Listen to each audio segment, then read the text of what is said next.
কিয়ামতের দিনে আমি ইনসাফের দাঁড়িপাল্লা কায়েম করব।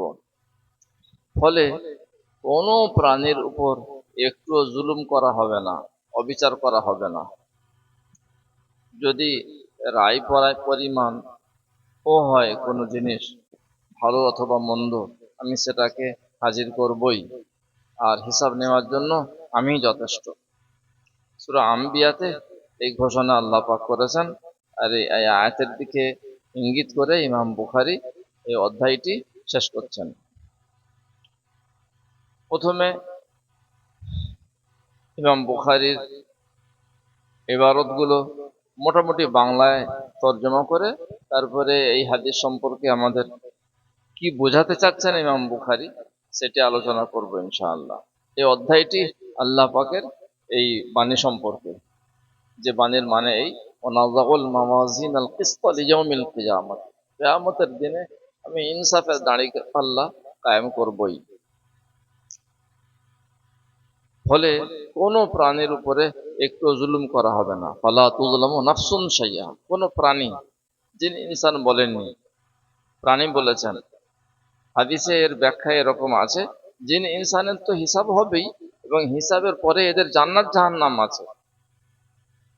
যিনি ইনসান ছাড়াও অন্যান্য প্রাণীরা একে অপরের উপরে যেগুলো সব জুলুম করেছে দুনিয়াতে, শিংবিহীন ছাগল এর উপরে শিংওয়ালা ছাগল জুলুম করেছে, শিংবিহীন গরুর উপরে শিংওয়ালা গরু জুলুম করেছে শিং মেরে, সেই সবের ইনসাফ করার জন্য, বিচারের জন্য আল্লাহ পাক গরু, ছাগল এবং অন্যান্য প্রাণীদেরকেও আবার জীবিত করবেন যেমন দুনিয়ায় ছিল, এবং তাদের ওই জুলুমের বদলা দেওয়ার পরেতে আল্লাহ পাক বলবেন তোমরা মাটি হয়ে যাও, মাটি করে দেবেন।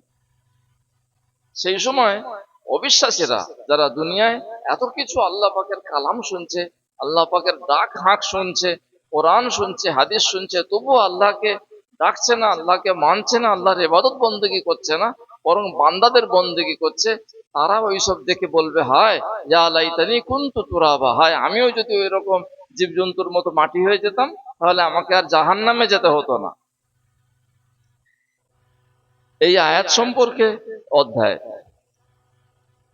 ইমাম বুখারী বলছেন, এই আয়াতের দ্বারা এটাও বোঝা যাচ্ছে এবং বোঝানো হচ্ছে যে মানুষের সমস্ত আমল এবং মানুষের সমস্ত কথাবার্তাও ওজন করা হবে। কিয়ামতের দিনে আল্লাহ পাক ওজন করবেন আমলগুলোকে। জড় পদার্থগুলোকে ওজন করা হয় আমরা বুঝি, লোহা, মাটি, খাবার, খাদ্য, এইসবগুলো ওজন করা হয়। আমল কিভাবে ওজন হবে এগুলো বর্তমান যুগের মানুষকে বেশি বোঝাতে হবে না, কারণ জ্বর ওজন করা হয় কিনা, মানে জ্বর মাপা হয়, থার্মোমিটারের দ্বারা জ্বর মাপা হয়, জ্বর কত হয়েছে। তো জ্বরকে তো এই দুনিয়া দাঁড়িপাল্লায় সাধারণত মুদিখানায় যে দাঁড়িপাল্লা থাকে ওই দাঁড়িপাল্লা দ্বারা ওজন করা হয় না, মাপা হয় না। জ্বর মাপার আলাদা যন্ত্র আছে। ওই রকম এখন সুগারের রোগী আলহামদুলিল্লাহ অনেক, যে সুগারের রোগীরা বলেন আমার এত সুগার, এই মুদিখানা দোকানের দাঁড়িপাল্লায় মাপা হলো, ডাক্তারের আলাদা মাপ। সুগারের রোগীকে যদি বলা হয় ঠিক আছে আমার তো চায়ে চিনি দরকার, আপনার শরীর থেকে 1 চামচ চিনি বের করে দিন, দিতে পারবে? পারবে না। সুগার মাপার যন্ত্র আলাদা। ওই রকম আমল মাপার যন্ত্র আল্লাহ পাক কিয়ামতে কায়েম করবেন। কিরকম হবে সেগুলো আল্লাহ পাক দেখিয়ে দেবেন, কিন্তু আল্লাহ পাক যা বলেছেন করে ছাড়বেন। কাফা বিনা হাসিবিন, হিসাব নেওয়ার জন্য আমি যথেষ্ট। খুব অল্প সময়ের মধ্যে মখলুকাতের হিসাব হয়ে যাবে। এই দুনিয়ার দিবাভাগের অর্ধেক সময়ের মধ্যেই হিসাব নিয়ে ছেড়ে দেবে। যিনি ইনসানের হিসাবের পরেতে হয় জান্নাত নয় জাহান্নাম আছে, আর যিনি ইনসান ছাড়া অন্যান্য প্রাণীরাও, অন্যান্য জীবজন্তুরা একে অপরের উপর যেসব জুলুম করেছে, সেই জুলুমেরও আল্লাহ পাক ইনসাফ করে তারপরে তাদেরকে মাটি করে দেবেন। মানুষের আমলগুলো ওজন হবে, কথাও ওজন হবে, মানে যে সমস্ত আমল মানুষ করেছে। আমরা কথাকে আমল মনে করি না, ফলে ইচ্ছা মতো বেপরোয়া ভাবে কথা বলি, অথচ কথাও মস্ত বড় আমল। শুধু কথা, এ সম্পর্কে কোরআনের আয়াত আছে, আলাদা আয়াত আছে, শুধু কথাটাও যে আমল, এবং ওই কথাটাও যে লেখার জন্য ফেরেশতা তৈরি আছেন এ সম্পর্কে কোরআনের আয়াত আছে। আউযু বিল্লাহি মিনাশ শাইতানির রাজীম। মা ইয়ালফিযু মিন কাওলিন ইল্লা লাদাইহি রাকীবুন আতীদ। মা ইয়ালফিযু মিন কাওলিন ইল্লা লাদাইহি রাকীবুন আতীদ। মানুষ যখনই কোনো কথা বলে তখন সেই কথাকে লিপিবদ্ধ করার জন্য অপেক্ষমান ফেরেশতা তৈরি থাকে। আমরা যা কিছু কাজ করছি বা কথা বলছি, এগুলো যে জায়গায় করছি সেই জায়গা আল্লাহ পাকের হুকুমে রেকর্ডিং করছে, ফেরেশতারা লিখছেন। ফেরেশতারা কিভাবে লেখেন এ সম্পর্কে আল হাকায়েক ফি আকবারিল মালায়েক কিতাবে আছে। ফেরেশতাদের বিভিন্ন রকমের ডিউটি, তার মধ্যে আমাদের আমলগুলো লেখার ডিউটি এইরকম ভাবে পালন করছেন ফেরেশতারা যে আমাদের মুখের ভিতরে দাঁতের কাছে, নামাজের দাঁতের কাছে ওই ফেরেশতারা বসে আছেন, লেখার ফেরেশতারা। তারা আমাদের জবানকে, জিভকে কলম বানিয়ে আর মুখের থুতু বা লালাকে কালি বানিয়ে লিখে চলেছেন অনবরত। ওইটি খাতার আকার নেবে এবং ওই আমলনামা একবার মরণের সময় আমাদেরকে দেখানো হবে, আর চূড়ান্ত পর্যায়ে দেখানো হবে কিয়ামতে। এগুলো আল্লাহ পাক বারংবার কোরআনে বলেছেন। এক জায়গার একটি আয়াত পড়ছি, আউযু বিল্লাহি মিনাশ শাইতানির রাজীম। ওয়া কুল্লু ইনসানিন আলজামনাহু তায়রাহু ফি উনুকিহি ওয়া নুখরিজু লাহু ইয়াওমাল কিয়ামাতি কিতাবান ইয়ালকাহু মানশুরা। ইকরা কিতাবাক কাফা বিনাফসিকাল ইয়াওমা আলাইকা হাসিবা। ওই আমলনামাকে তয়ের বলেছেন, অশুভ। মানুষ নিজের আমলনামা দেখে ভয় পাবে কিনা? দারুণ ভয় পাবে।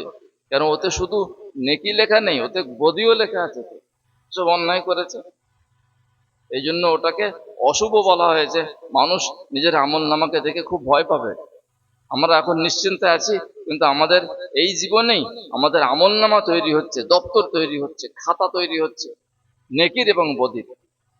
আল্লাহ পাক বলছেন, আমি প্রত্যেকের ওই খাতাকে তার গলায় ঝুলিয়ে দেব। মানে যার খাতা তাকেই দেয়া হবে, এ নয় যে আমি অপরের আমলনামা পাবো, তা না। আমি নিজে যা করেছি জীবনে সেই তার খাতা, তার রিপোর্ট আল্লাহ পাক আমার গলায় ঝুলিয়ে দেবেন, আমাকে দিয়ে দেবেন। এবং সেটা এমন ভাবে দেখবে, খুলে দেখতে পারবে যে আমি কি করেছি। বলা হবে, তুমি তোমার নিজের আমলনামা পড়ে নাও, তুমি নিজের হিসাব নেওয়ার জন্য যথেষ্ট। দুনিয়ায় আমরা অনেক হিসাব পত্র করি, দোকানের হিসাব, প্রতিষ্ঠানের হিসাব, আরো অনেক কিছু। নিজের হিসাব করে দেখেছি? এই জন্য বুজুর্গানে দিনেরা বলেন, বর্তমান দুনিয়াতে দৈনিক রাতে শোয়ার সময় অথবা একটু সময় প্রত্যেকে যেন আমরা নিজের হিসাব নিজে নিই। হাসিবু কবলা আন তুহাসাবু। তোমাদের হিসাব নেওয়ার আগে নিজের হিসাব নিজে নিয়ে নাও। দৈনিক যদি আমরা হিসাব করি, আজকে কত অন্যায় কাজ করেছি, অন্যায় কথা বলেছি, মানুষের সঙ্গে কত খারাপ ব্যবহার করেছি, ভুল কথা বলেছি, কত গোনা করেছি, কত চোখের খারাপ ব্যবহার করেছি, কানের ব্যবহার খারাপ করেছি, হাতের ব্যবহার খারাপ করেছি, এগুলো থেকে তওবা ইস্তেগফার করে নিই আমি এখনই। এরকম রোজ যদি আমরা নিজের হিসাব নিজে নিই, তাহলে পরে আমাদের কিয়ামতের হিসাব আসান হবে ইনশাআল্লাহ। করবো ইনশাআল্লাহ। ওয়া আন্না আমালা বানি আদম ওয়া আকওয়ালাহুম তুজানু। আর এই বিষয়ে এই অধ্যায়টি রচনা করা হয়েছে যে মানুষের আমল যেগুলো করে সেগুলো কিয়ামতে ওজন হবে, আর কথাবার্তাগুলো ওজন হবে, কথাগুলো আমল। কিসত, ওয়ানাযুল মাওয়াজিন আল কিসতা, কিসত। আর কোরআনে কিসতাসও ব্যবহার হয়েছে, ওয়াজিনু বিল কিসতাসিল মুস্তাকিম। সঠিক এবং সরল পাল্লায় তোমরা ওজন করো। তো কিসতাস মানে বলছে ইনসাফ, এটা রুমি ভাষায়। আর কিসত এটা মুকসিতের মাসদার, ভার্বাল নাউন। এর মানে আল আদিল, ইনসাফ করনে वाला। এটা আরবি ব্যাকরণের এবং লুগাতের কথা বলছেন। কাসেত মানে আবার যে অন্যায় করে, মানে বিপরীতমুখী শব্দ এইটি। ইনসাফ করনে वाला, মুকসিত মানে ইনসাফ করনে वाला, আর কাসেত মানে আবার অন্যায়কারী, বিপরীত পূরক শব্দ। এরপরে একটি হাদিস বর্ণনা করে ইমাম বুখারী, কিতাবটি শেষ করছেন। প্রথমে আছেন আহমদ ইবনে আশকার, আর শেষে হযরত আবু হুরায়রা রাদিয়াল্লাহু আনহু থেকে বর্ণিত রাসূলুল্লাহ সাল্লাল্লাহু আলাইহি সাল্লাম বলেছেন, দুইটি কলিমা আল্লাহ পাকের কাছে খুবই প্রিয়। কালিমাতানি হাবিবাতানি ইলার রহমান খফিফাতানি আলাল লিসান, পড়তে খুবই হালকা, পড়তে অসুবিধা হয় না। সাকিলাতানি ফিল মিজান, ওই কিয়ামতের দিনে নেকি ওজন করার যে আজব দাঁড়িপাল্লা আল্লাহ পাক কায়েম করবেন, সেই দাঁড়িপাল্লায় খুব ভারী হবে। দুইটি কালিমা কি? সুবহানাল্লাহি ওয়া বিহামদিহি সুবহানাল্লাহিল আযীম। বাংলা মানে আমি আল্লাহ পাকের প্রশংসা করার সাথে সাথে পবিত্রতা বর্ণনা করছি, মহান আল্লাহ পাকের পবিত্রতা বর্ণনা করছি। এর মানে সুবহানাল্লাহি ওয়া বিহামদিহি সুবহানাল্লাহিল আযীম। এই কলেমা দুইটির ফজিলত এখানে এলো যে আল্লাহ পাকের কাছে এই দুইটি কলেমা পছন্দনীয়, পড়তে সোজা সহজ, অথচ কিয়ামতের দিন দাঁড়িপাল্লায় যথেষ্ট ভারী হবে। এই কলেমা দুইটির ফজিলত হাদিসে অনেক আছে। একটি ফজিলত এই যে যত মখলুকাত রুজি পায় ওরা এই জিকিরটি করে করে রুজি পায়। সুবহানাল্লাহি ওয়া বিহামদিহি সুবহানাল্লাহিল আযীম।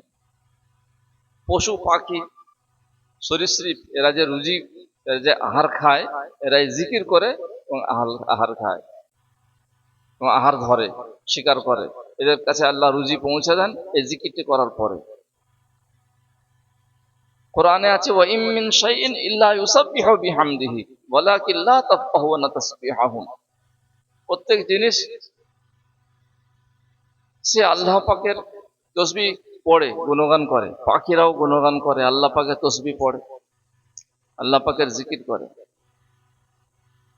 বুখারী শরীফের সারা ফয়জুল বারীতে আছে যে দুইটি প্রাণী আল্লাহর জিকির করে না, কুকুর এবং শূকর। কুকুর এবং শূকর মখসুস মিনহুল বা'দ। অন্যান্য প্রাণীরা জিকির করে, কুকুর এবং শূকর এরা জিকির করে না। এখন আমাদেরকে আল্লাহ পাক তার রাসূল সাল্লাল্লাহু আলাইহি ওয়াসাল্লামের মাধ্যমে, এই হাদিসের মাধ্যমে এই কালিমাটি বেশি বেশি করার হুকুম দিলেন। অন্য একটি হাদিসে আছে হযরত নূহ আলাইহিস সালাতু ওয়াস সালাম পর্যন্ত নিজের ছেলেকে ওই লা ইলাহা ইল্লাল্লাহ বেশি পড়তে বলেছিলেন, আর এই কালিমা সুবহানাল্লাহি ওয়া বিহামদিহি সুবহানাল্লাহিল আযীম বেশি করে পড়তে বলেছিলেন। এবং বলেছিলেন নূহ আলাইহিস সালাম ছেলেদেরকে যে এই কালিমা পড়ে অন্যান্য মখলুকাতরা প্রাণীরা রুজি পেয়ে থাকে।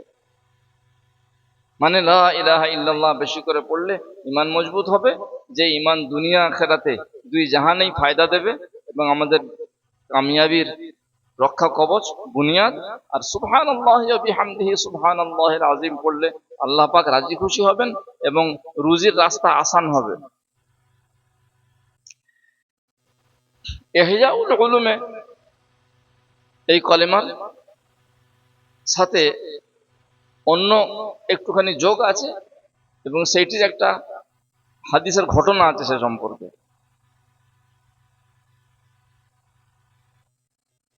সে ঘটনাটি ইমাম মালিকের দিকে নিসবত করা হয়েছে। ঘটনাটি ইমাম মালিক থেকে বর্ণিত। হাদিসটি ইহয়াউল উলুমে আছে। আর বিখ্যাত হলো কবে থেকে?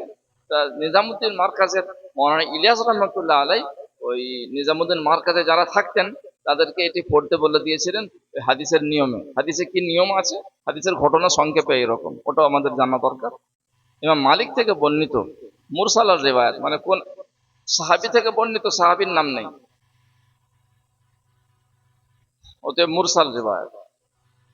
কোন একজন সাহাবী রাসূলুল্লাহ সাল্লাল্লাহু আলাইহি ওয়াসাল্লামের কাছে এসে নালিশ করলেন, আল্লাহর রাসূল, দুনিয়া আমার কাছ থেকে মুখ ফিরিয়ে নিয়েছে, আমি উপায় উপার্জন যা করতে চাই কোনো কিছু হাতে আসে না, কাজ কারবারও হাতে আসে না, আর সবসময় হাত টান, মানে গরিবী অবস্থা। রাসূলুল্লাহ সাল্লাল্লাহু আলাইহি ওয়াসাল্লাম বললেন, তুমি ফেরেশতাদের তাসবিহ জানো না? ফেরেশতাদের তাসবিহ থেকে তুমি দূরে কেন?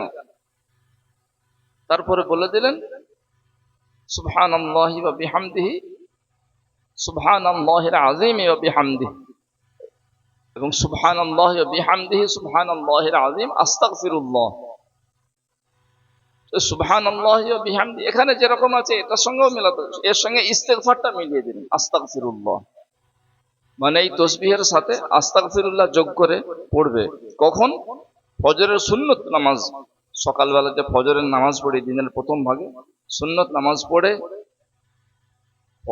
ফজরের ওই জামাত দাঁড়ানোর আগে পর্যন্ত এই তসবিহটি 100 বার পড়ে নেবে রোজ। তো সেই সাহাবী এই আমল শুরু করলেন, এর সঙ্গে আস্তাগফিরুল্লাহটা মেশানো আছে, আমি আল্লাহর কাছে মাফ চাইছি। অল্পদিন পরেই সেই সাহাবী এসে জানালেন, আল্লাহর রাসূল, আপনার বলে দেওয়া ওজিফা আমি নিয়মিত ফজরের সুন্নত এবং ফরজ নামাজের মাঝখানে 100 বার করে পড়ছি, এবং সেই বরকতে আল্লাহ পাক আমাকে এত হালাল মাল দিয়েছেন যে বাড়িতে রাখার জায়গা নেই, এত এত বেশি হয়ে যাচ্ছে যে পাড়া পড়োশিদেরকেও বন্টন করে দিতে হয়। ওই হাদিসের আলোকে হযরত শেখ ইলিয়াস রহমতুল্লাহ আলাইহি ওই নিজামুদ্দিন মারকাজে যারা থাকতেন তাদেরকে এই ওজিফাটি পড়তে বলে দিতেন। এখনো আমি দেখেছি মুরব্বীরা ওই ফজরের সুন্নত পড়ে আর ফরজ নামাজের আগে খুব ধ্যানের সঙ্গে তসবিহ নিয়ে এই তসবিহটি 100 বার পড়েন আস্তাগফিরুল্লাহ যোগ করে। এর বরকত আমরা দেখতে পাই যে আমরা একটি ছোটখাটো বড় মাঝারি সাজারি মাদ্রাসা চালাতে গিয়ে অনেক কিছু কালেকশন করতে হয়, কিন্তু নিজামুদ্দিন মারকাজের তরফ থেকে কোনো জায়গায় কালেকশন করা হয় না, আল্লাহ পাকের তরফ থেকে বিনা চাওয়ায় চলে আসে সবকিছু, তাই না? এগুলো আমরা ব্যক্তিগত জীবনে আমল করতে পারি। হিসনে হাসিনে এর সাথে আরেকটুকু আছে, সুবহানাল্লাহি ওয়া বিহামদিহি সুবহানাল্লাহিল আযীম আস্তাগফিরুল্লাহাল আযীম ওয়া আতুবু ইলাইহি। এইটুকু মিলিয়ে যদি পড়া হয়, বলছে আল্লাহ পাক এই এক একটি তসবিহের ফাইল তৈরি করে রেখে দেন এবং কিয়ামতে তাকে দেখাবেন। আর এমন একটি আমল, অন্য কোনো গোনা যদি হয়েও যায়, শিরিক ছাড়া অন্য কোনো গোনা করে ফেলে, তো এই নেকিটা বরবাদ হয় না। এই তসবিহের ফায়দা এই যে অন্য কোনো গোনা হয়ে গেলে, মুসলমান হলেও কোনো গোনা তো হয়ে যেতে পারে ছোটখাটো, সেই গোনা হয়ে গেলেও এই তসবিহের নেকি বরবাদ হয় না। কিয়ামতে আল্লাহ পাক এটাকে ফাইলের আকারে দেখাবেন। এই হাদিসটি হিসনে হাসিনে আছে, এর উপরে আমরা আমল করি। কিন্তু এতে ওই 100 বার পড়ার কথাও নেই, আর ফজরের সুন্নত আর ফরজ নামাজের মাঝখানে পড়ারও কথা নেই, যখন পড়বে তখনই নেকি হবে। সুবহানাল্লাহি ওয়া বিহামদিহি সুবহানাল্লাহিল আযীম আস্তাগফিরুল্লাহাল আযীম ওয়া আতুবু ইলাইহি। এর মূল ফায়দা কি? আল্লাহ পাক সমস্ত গুনাহকে মাফ করে দেবেন, সমস্ত গুনাহকে মাফ করে দেবেন। এবং পরবর্তীকালে যদি কোনো ঈমান থাকে, ঈমান আছে কিন্তু কোনো গুনাহ হয়ে গিয়েছে হলেও এর নেকিটা বরবাদ হবে না। তো এই হাদিসের মানে হযরত আবু হুরায়রা রাদিয়াল্লাহু আনহু বলছেন যে রাসূলুল্লাহ সাল্লাল্লাহু আলাইহি ওয়াসাল্লাম বলেছেন, দুইটি কলেমা আল্লাহ পাকের কাছে খুবই প্রিয়, খফিফাতানি আলাল লিসান, পড়তে খুব সহজ হালকা, সাকিলাতানি ফিল মিজান, কিয়ামতের দিন দাঁড়িপাল্লায় যথেষ্ট ভারী। দুইটি কালেমা কি? সুবহানাল্লাহি ওয়া বিহামদিহি একটি, দ্বিতীয়টি সুবহানাল্লাহিল আযীম। বাংলা মানে আল্লাহ পাকের প্রশংসা করার সাথে সাথে আল্লাহর পবিত্রতা বর্ণনা করছি, আর দ্বিতীয় কলেমাটির মানে সুবহানাল্লাহিল আযীম, মহান আল্লাহ পাকের পবিত্রতা বর্ণনা করছি। ইমাম বুখারী এই আমল ওজন করার অধ্যায়ে এই হাদিসটি আনলেন, কি বোঝাতে চাচ্ছেন এই বিষয়ে ফাতহুল বারী, উমদাতুল কারী ইত্যাদি কিতাবে যা বলেছেন তার সার কথা এইরকম। ইমাম বুখারী বোঝাতে চাচ্ছেন উম্মতকে যে কিয়ামতের দিনে আমলগুলোকে আল্লাহ পাক ওজন করবেন, এটাকে বিশ্বাস করতেই হবে, এর উপরে ঈমান রাখতে হবে, যেহেতু এটা কোরআনের ঘোষণা। কোরআনের একটি আয়াতকেও কেউ যদি অস্বীকার করে, অবিশ্বাস করে, তার ঈমান থাকবে না। অতএব আমাদের সকলকেই বিশ্বাস করতে হবে যে আমাদের যাবতীয় আমলকে আল্লাহ পাক কিয়ামতে ওজন করবেন, করে তারপরে হিসাব ইত্যাদি হবে এবং জান্নাত জাহান্নামের ফয়সালা সেই অনুযায়ী হবে। 1 নম্বর। 2 নম্বর বলতে চাচ্ছেন যে মানুষের কর্মকাণ্ড যেমন আমল, কাজ যেমন আমল, মানুষের কথাও আমল, কথাগুলো ওজন হবে।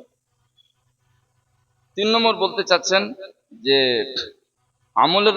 আমল যে ভারী হবে কিয়ামতে, তার মূল বুনিয়াদ হবে ইখলাস। ইখলাস এবং খাঁটি নিয়তের সাথে আল্লাহকে সন্তুষ্ট করার জন্য যদি আমরা আমল করি, তবেই কিয়ামতে সেটি কাজ দেবে। আর যদি ইখলাসের সাথে আমল না করা হয় সেটা কোনো কাজ দেবে না।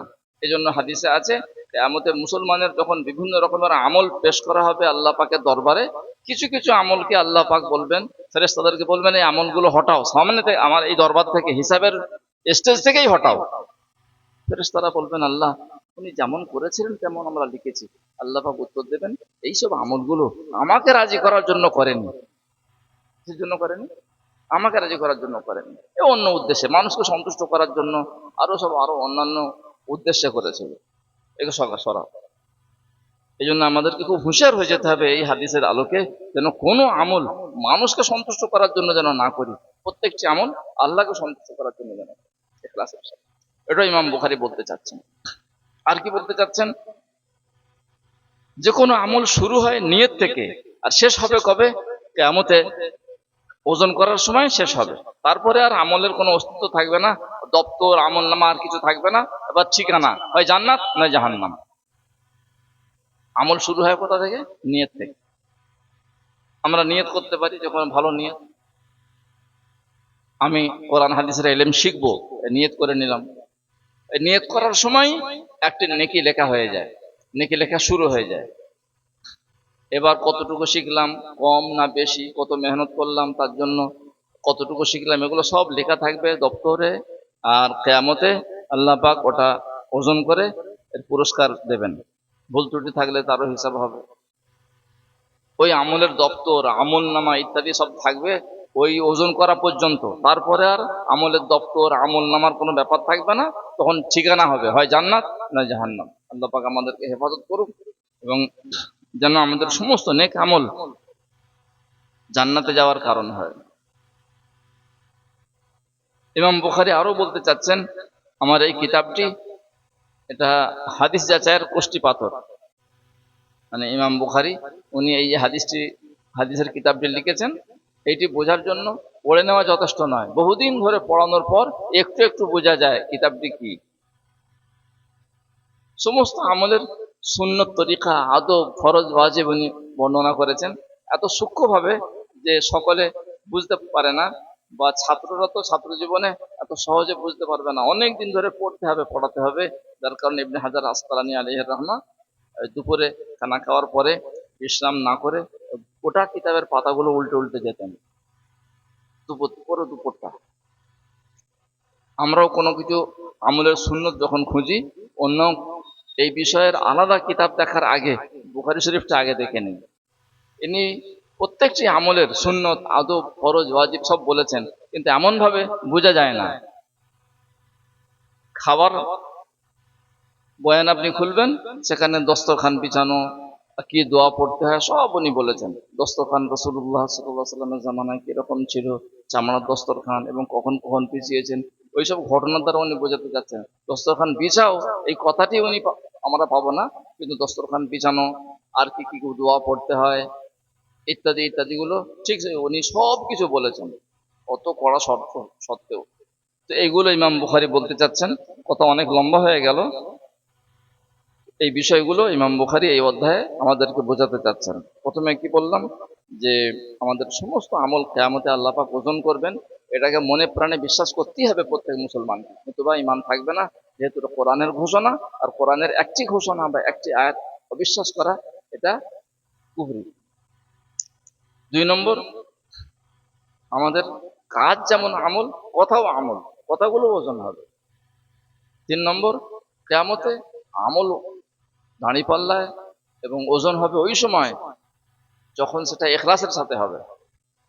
ইখলাস না থাকলে হবে না, আল্লাহ পাক রদ করে দেবেন, বলবেন এগুলো হটাও, এগুলো পেশ করার উপযুক্ত নয়। এরপরে এটাও বলতে চাচ্ছেন ইমাম বুখারী যে যে কোনো আমল শুরু হয় নিয়ত থেকে আর শেষ হবে কিয়ামতের দিন ওজন করার সময়। ওজন হয়ে গেল আর আমলের কোনো ব্যাপার নেই, এবার ঠিকানা।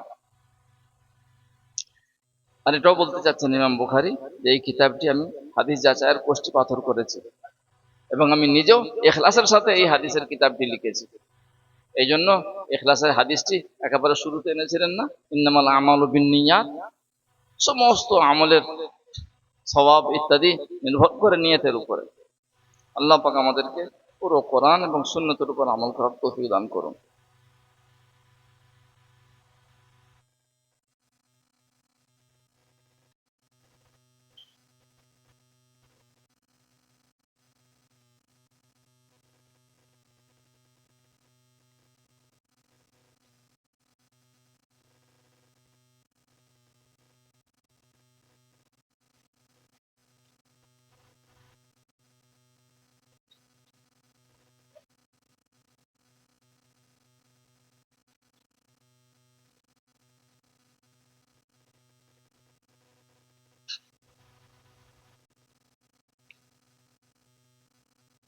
এখন আমরা যারা এখানে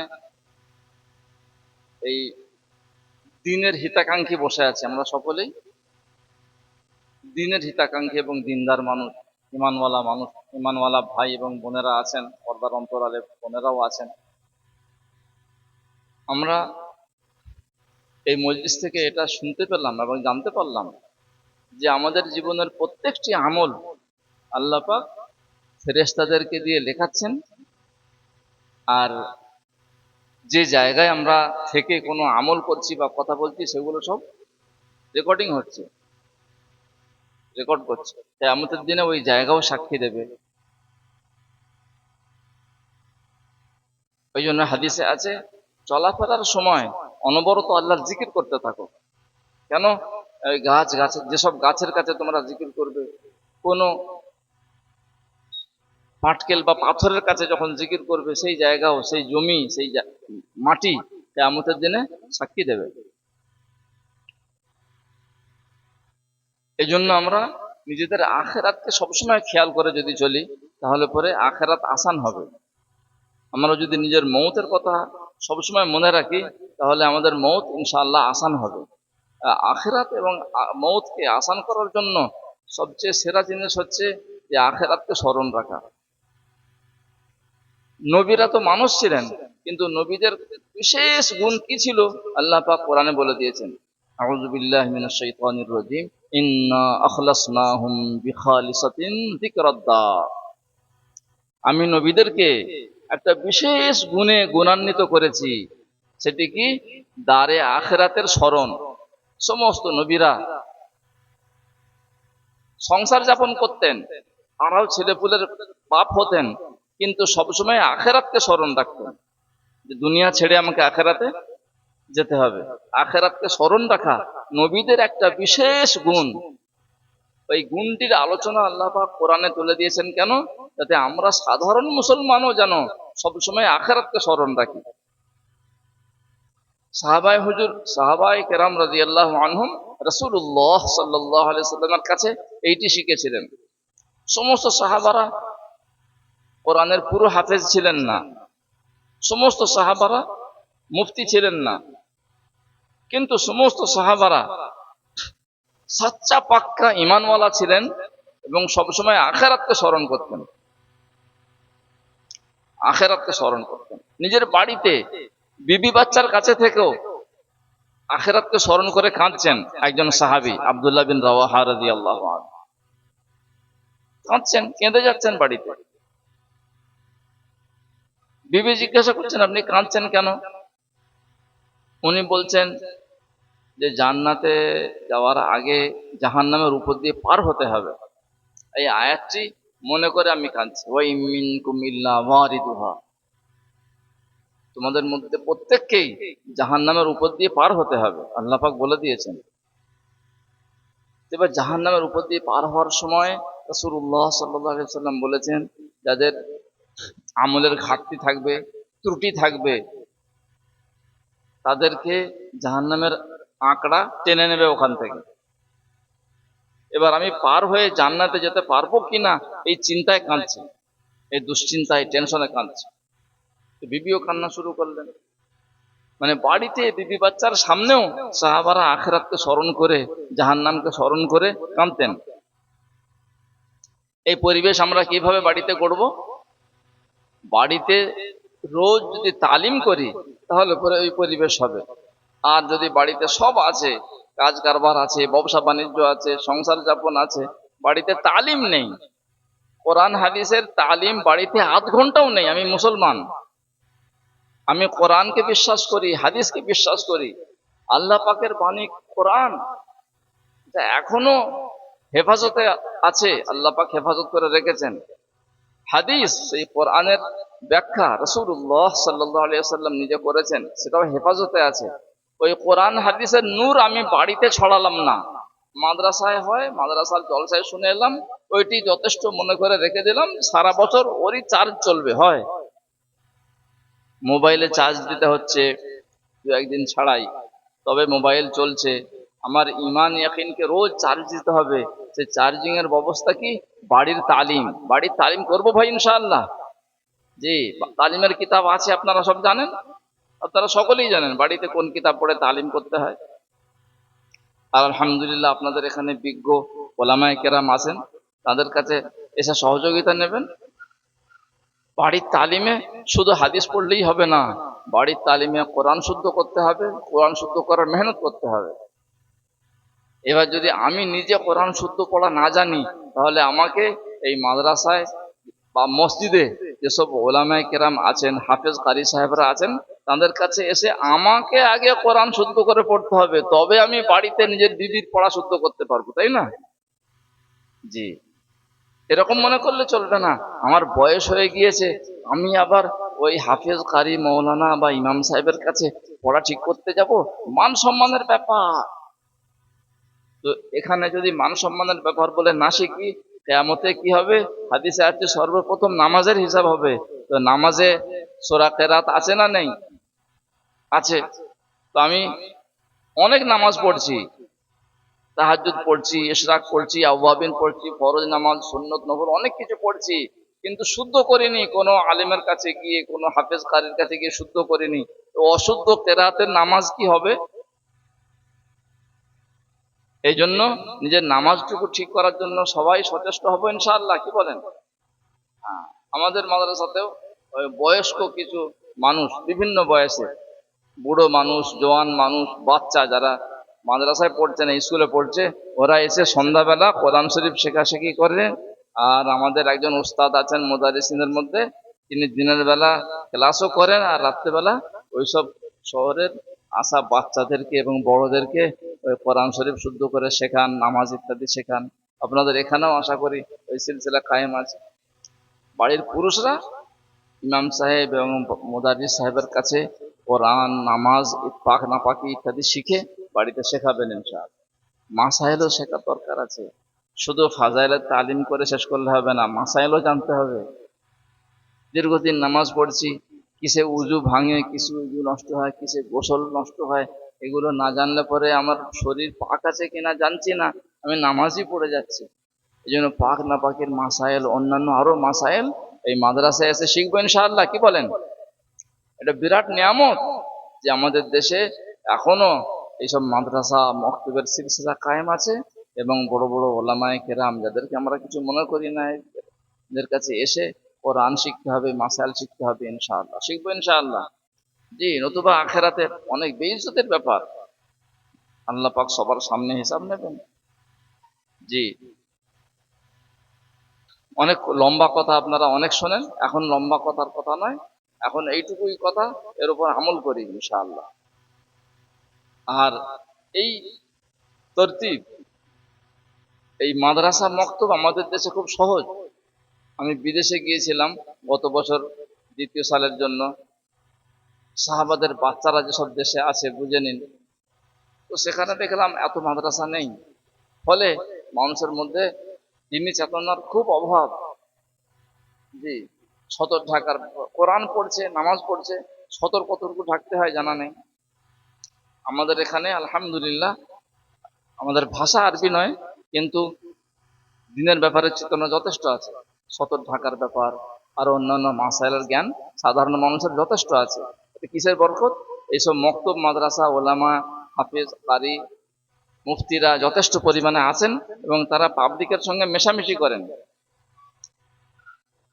যেসব দেশে আমরা ঘুরে এলাম, বড় কোনো পণ্ডিত আলেম হয়ে গেলে তার সরকারি চাকরির পোস্টে তিনি চলে গেলেন, পাবলিকের সাথে কোনো সম্পর্ক নেই। পাবলিক কোরআন পড়ছে নিজের মতো, সতর খোলা আছে, এদিকে সতরটা পুরো ঢাকা নেই। কি করুন অবস্থা। তো আমাদের দেশে এই যে মক্তব মাদ্রাসা এবং আলেম হাফেজ মুফতি কারি এত পরিমাণে আছে, এদের আমরা কদর করি না, কিন্তু এদের কি দাম সেখানে গেলে বুঝতে পারা যাবে। আল্লাহ পাকের বিরাট নিয়ামতের শুকরিয়া আদায় করতে হবে, নিজেদের নামাজ কালাম ইসলামী জিন্দেগি ঠিক করতে হবে ইনশাআল্লাহ। ঠিক আছে, জি। আর বেশি কথা না বাড়িয়ে দোয়া করে নেওয়া যাবে।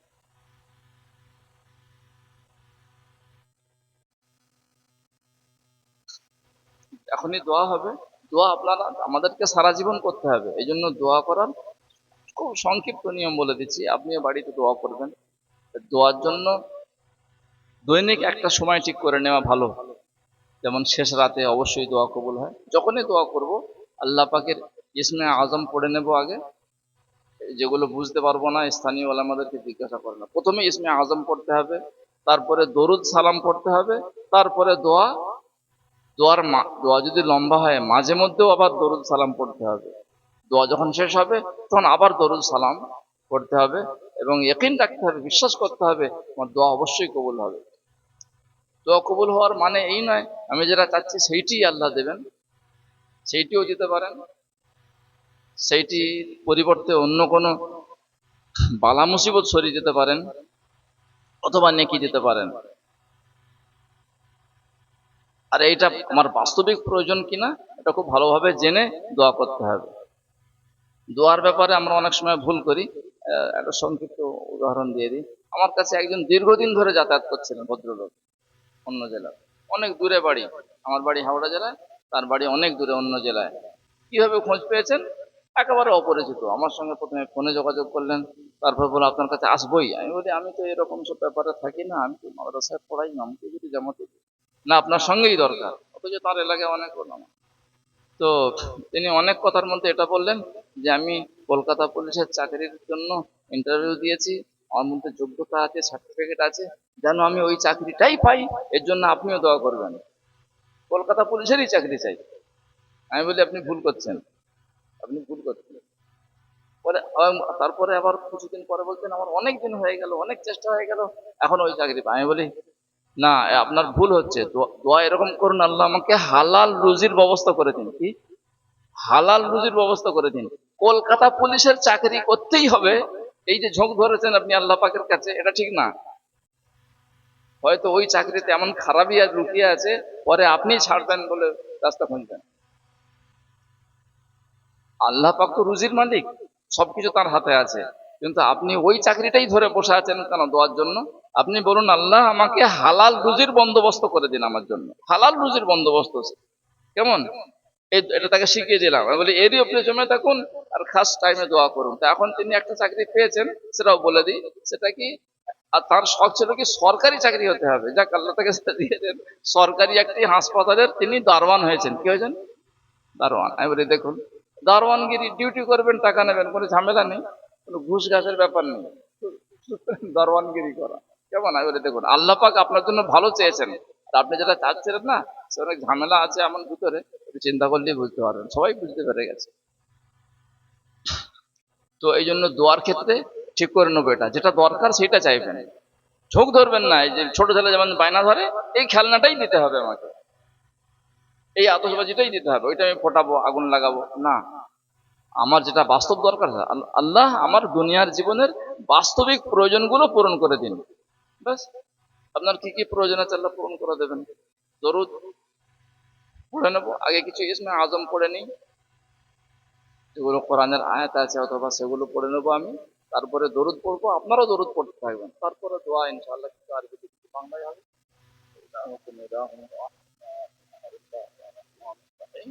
ألف لام ميم الله لا إله إلا هو الحي القيوم لا إله إلا هو سبحانك يا ذا الجلال والإكرام يا حي يا قيوم يا الله يا الله يا الله يا أرحم الراحمين يا أرحم الراحمين يا أرحم الراحمين والأول والآخر والظاهر والباطن وكل شيء عليم. اللهم صل على محمد وعلى آل محمد كما صليت على إبراهيم وعلى آل إبراهيم. اللهم بارك على محمد وعلى آل محمد كما باركت على إبراهيم وعلى آل إبراهيم. اللهم وسلم على محمد كما سلمت على إبراهيم وعلى آل إبراهيم. ربنا ظلمنا أنفسنا وإن لم تغفر لنا وترحمنا لنكونن من الخاسرين. اللهم اغفر لي وللمؤمنين والمسلمين والمسلمات. اللهم اغفر لي وللمؤمنين والمسلمين. اللهم اغفر لي وللمؤمنين والمسلمات الأحياء منهم والأموات. ربنا لا تؤاخذنا إن نسينا أو أخطأنا. ربنا ولا تحمل علينا إصرا ربنا ولا تحملنا ما لا طاقة لنا. واعف عنا واغفر لنا وارحمنا أنت مولانا انصرنا على القوم. اللهم ربنا آتنا في الدنيا حسنة وفي الآخرة حسنة وقنا عذاب النار. اللهم إنا نسألك من خير ما سألك منه نبيك وعبدك صلى الله عليه وسلم. اللهم إنا نسألك من خير ما سألك منه وعبدك صلى الله عليه وسلم. اللهم إنا نسألك من خير ما سألك منه نبيك وعبدك صلى الله عليه وسلم. ونعوذ بك من شر ما استعاذ نبيك وعبدك صلى الله عليه وسلم. আমাদের আমাকে মাফ করুন। সারা আলাদা সমস্ত ঈমানওয়ালা এবং ঈমানওয়ালীদের যাবতীয় গুনাহকে মাফ করুন। আল্লাহ যে সমস্ত ঈমানওয়ালা ঈমানওয়ালী বেঁচে আছেন তাদেরকেও মাফ করুন এবং যে সমস্ত ঈমানওয়ালা ঈমানওয়ালী দুনিয়া থেকে চলে গিয়েছেন তাদেরকেও মাফ করুন। হে আল্লাহ, আমাদেরকে আপনার পেয়ারা হাবিব মুহাম্মদুর রাসূলুল্লাহ সাল্লাল্লাহু আলাইহি ওয়াসাল্লামের তরিকায় আপনার সমস্ত হুকুম কামিল করার তৌফিক দান করেন। হে আল্লাহ, যেগুলো থেকে আপনি বারণ করেছেন সেগুলো থেকে দূরে থাকার আল্লাহ সেগুলো থেকে দূরে থাকার চেষ্টা করে তৌফিক দান করুন। আল্লাহ, আপনি আমাদের হেফাজত করুন। আল্লাহ, রাসূল আকরাম সাল্লাল্লাহু আলাইহি ওয়াসাল্লামের উম্মত থেকে তার পাবন্দি করার তৌফিক দান করুন। আল্লাহ, আপনি আমাদেরকে খুব অল্প সময়ের জন্য দুনিয়ায় পাঠিয়েছেন, আমাদেরকে মওত এবং আখিরাতের কথা মনে রেখে চলার তৌফিক দান করুন এবং সে মনে রাখার যে রাস্তা, সে রাস্তায় চলার তৌফিক দিন। আল্লাহ, আপনার যাবতীয় হুকুম খাস করে ঈমান এবং ঈমানী আমল আদায় করার তৌফিক দান করুন। আল্লাহ, ঈমানের হেফাজতের তৌফিক দান করুন। কোনো কাজ এবং কথা যেন ঈমানের খেলাফ না হয়। আপনি ছাড়া অন্য কোনো মখলুকের উপর ভরসা যেন আমরা না করি। আপনি ছাড়া কোনো মখলুককে যেন ভয় না করি। আল্লাহ, আমাদের ঈমানের হেফাজত করুন। আপনার যাবতীয় হুকুম খাস করে ৫ ওয়াক্তের নামাজ আল্লাহ খুশুর সঙ্গে মাসাইল জেনে ফাজাইল জেনে আল্লাহ খুশুয়ের সাথে আমল করার কায়েম করার তৌফিক দান করুন। আল্লাহ, এবং তার জন্য দ্বীনের ইলম শেখার তৌফিক দান করুন। সব অবস্থায় যেন আপনার জিকির করতে পারি সেই তৌফিক দান করুন এবং কোরআন তেলাওয়াতেরও তৌফিক দান করুন এবং আপনার পেয়ারা হাবিব মুহাম্মদুর রাসূলুল্লাহ সাল্লাল্লাহু আলাইহি ওয়াসাল্লামের তাগিদ দিয়েছেন বুখারী শরীফে আছে মাসে অন্তত এক খতম করতেই হবে। প্রত্যেক মাসে যেন আমরা সকলে কোরআন একবার করে খতম করতে পারি।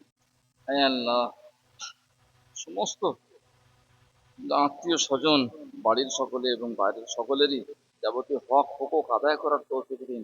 ফরজ হক মুস্তাহাব হক যাবতীয় হক আদায় করার তৌফিক দান করুন এবং সমস্ত কাজ কথা শুধু আপনাকেই রাজি খুশি করার জন্য করার তৌফিক দান করুন। রিয়াকারী, লোককে দেখানো, লৌকিকতা, বিখ্যাত হওয়ার এইসব নিয়তগুলো থেকে দূরে রাখুন আমাদেরকে। আমাদেরকে রিয়াকারী থেকে হেফাজত করে আল্লাহ হেফাজত করুন। ইখলাসের সাথে প্রত্যেকে আমল করার তৌফিক দান করুন। আল্লাহ, এখানে যারা আমরা হাত তুলেছি খাস করে এই এলাকার এই মাদ্রাসার হিতাকাঙ্ক্ষী এদের সকলের সমস্ত গুনাহকে মাফ করুন। এদের আব্বা আম্মাজি আত্মীয় স্বজন যারা দুনিয়ায় আছেন বা চলে গিয়েছেন তাদেরকেও মাফ করুন।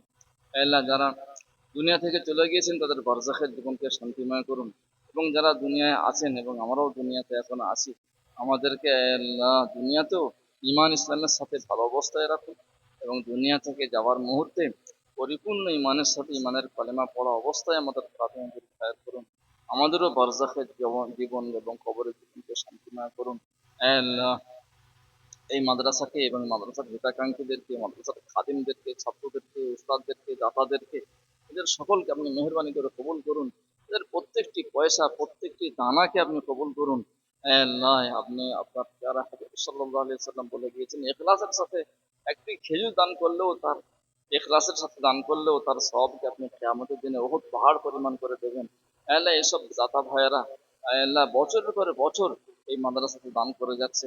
আল্লাহ, টাকা পয়সা, ফসল, দানা, শস্য ইত্যাদি, এর প্রত্যেকটি দানা এবং কণাকে আপনি মেহেরবানি করে কবুল করুন, এবং এর আসল বদলা তো আপনি আখেরাতে দেবেন।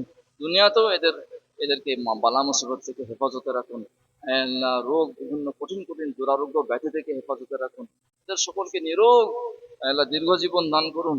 দুনিয়াতেও ভালো অবস্থায় রাখুন, আখেরাতেও ভালো অবস্থায় রাখুন। খাস করে আল্লাহ রসুল আকরাম সাল্লাল্লাহু আলাইহি সাল্লাম যেসব দায়িত্ব আমাদেরকে দিয়ে গিয়েছেন, তালিম, তবলিগ, তাজকিয়া ইত্যাদি, এই সমস্তগুলো দায়িত্বের সঙ্গে পালন করার তৌফিক দান করুন। আল্লাহ, আমাদের সকলকে বাড়ির তালিম করার তৌফিক দান করুন। আল্লাহ, মহল্লার মসজিদকে আবাদ করার তৌফিক দান করুন। ওলামা, হাফেজ, কারি, এদের সম্মান করার তৌফিক দান করুন। এদের কাছে গিয়ে গিয়ে কোরআন শুদ্ধ করার তৌফিক দান করুন এবং ইলম শেখার তৌফিক দান করুন। আল্লাহ, আমাদেরকে আপনি এই কিয়ামত পর্যন্ত এই সমস্ত সিলসিলা আমাদের ভবিষ্যৎ প্রজন্মকে আল্লাহ এর জন্য কবুল করুন। আল্লাহ, আমাদের আয়েন্দা নাসাল আগামী প্রজন্মকে আল্লাহ এই সমস্ত আমলের জন্য কবুল করুন। তারাও যেন ইমান ইসলামের সাথে থাকতে পারে।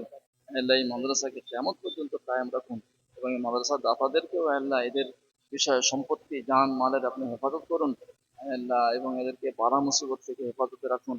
আল্লাহ, যারা অসুখে ভুগছেন, পুরো টেনশনে আছেন, কোনো বিপদে জড়িয়ে পড়েছেন, সমস্ত বিপদ আপদ থেকে হেফাজতে রাখুন। আল্লাহ, আমাদের যাবতীয় দোয়াকে কবুল করুন, আমাদের জায়েজ মকসদকে পূরণ করুন। ربنا آتنا في الدنيا حسنة وفي الآخرة حسنة وقنا عذاب النار. اللهم صل على محمد وعلى آل محمد كما صليت على إبراهيم وعلى آل إبراهيم إنك حميد مجيد. আল্লাহ, যে সমস্ত ওলামারা দওরে হাদিস থেকে ফারেগ হয়েছেন, আল্লাহ তাদেরকেও আল্লাহ রাস্তায় সময় দেওয়ার তৌফিক দান করুন। তারা নবীওয়ালা ইলম শিখেছেন এবং নবীওয়ালা কাজ করার তৌফিক দান করুন। হাফেজদেরকেও আলিম বানান এবং আলিমদেরকেও হাফেজ বানান আল্লাহ। এবং রসুল আকরাম সাল্লাল্লাহু আলাইহি সাল্লামের নিয়ে আসা ইলম শেখার পর তার দিয়ে যাওয়া আমলও করার তৌফিক দান করুন। সেই মেহনতের জন্য আমাদের সকলকে কবুল করুন। اللهم صل على محمد جزا الله عنا سيدنا محمدا ما هو أهله صلى الله على محمد صلى الله عليه وسلم. اللهم صل على محمد وأنزله المقعد المقرب عندك يوم القيامة. اللهم صل على محمد الصلاة التامة وبارك على محمد البركة التامة وسلم على محمد السلام التام. اللهم صل على محمد وأنزله المقعد المقرب عندك يوم القيامة. السلام على النبي ورحمة الله وبركاته. سبحان ربك رب العزة عما يصفون وسلام على المرسلين الحمد لله رب العالمين.